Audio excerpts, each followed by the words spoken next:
Grandson in the Channel 93.3 Jeep Garage, Bob Marley's War. Love that. That's awesome. It's a little taste of what you're going to see tonight. The Gothic Theater with Nothing But Thieves. Come on down. Get there early. And yeah, you guys will have to tear it up with us tonight. It's going to be a lot of fun.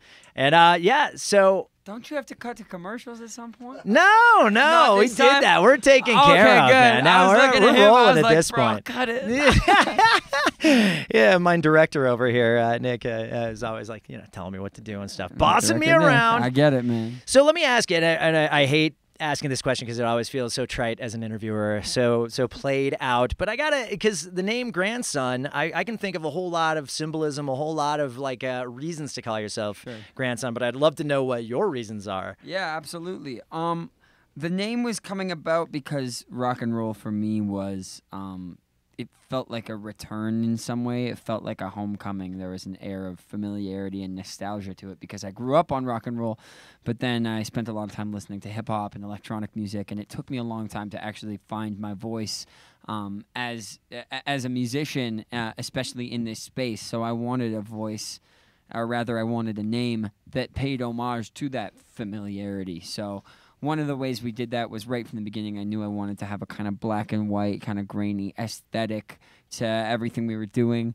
And then simultaneously, we wanted a name that just evoked that sense of like you already knew you were welcoming me in from the very first time you put it on. And so me and my manager had been cooking up a bunch of different ideas, and he ended up having a dream one day after a spreadsheet of 50 names that were all more horrible than the last, none of which I would be comfortable sharing. They were all really bad.